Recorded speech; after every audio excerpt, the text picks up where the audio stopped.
I quietly replaced my mother-in-law's helpful gifts with thrift store versions after 3 years. She finally noticed during my daughter's ballet recital. When my mother-in-law Margaret first gave me a set of professional cookware for Christmas 5 years ago, her gift came with a side of commentary. Now you can finally make proper meals for my son instead of those frozen dinners. My husband David laughed it off, but I saw the pattern forming. Each holiday and birthday brought another improvement gift. Egyptian cotton sheets because David deserves quality sleep. A vacuum cleaner that actually reaches the corners. Crystal wine glasses since mine were embarrassingly cheap for entertaining guests. Every gift was expensive, high quality, and wrapped in a thinly veiled criticism of my housekeeping, cooking, or taste.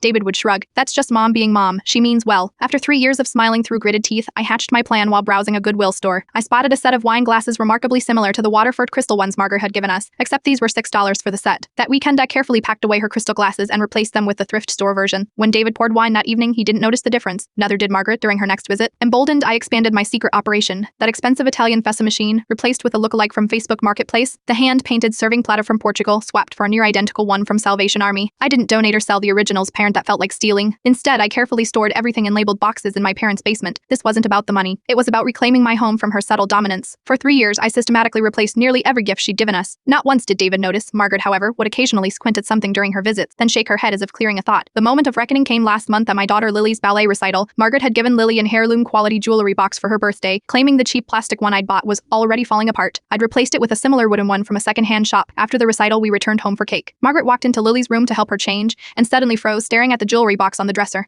That's not the one I gave her, she said slowly, running her fingers over the wood grain. The clasp is different, and the lining was silk, not velvet. The room fell silent. Lily looked confused. David frowned. Maybe you are remembering a different gift, I suggested calmly. Number, her voice was firm. First the serving platter, then the coffee machine, now this. You've been replacing everything I give you with cheaper versions. Before I could respond, she turned to David. Have you noticed? Does nothing I give this family matter? David looked between us, completely lost. What are you talking about, Mom? That's when I made a decision. I took Margaret into the kitchen and spoke quietly. I have every gift you've ever given us, stored safely. I can return them all tomorrow. But can we talk about why your gifts always come with criticisms of how I run my home? She stared at me for a long moment, then unexpectedly her eyes welled up. I never had nice things, she whispered. My mother thought they were a waste. I just wanted my son to have what I didn't. Just a plant, because it reminded me of you. It's the first gift from her I've kept exactly where she placed it.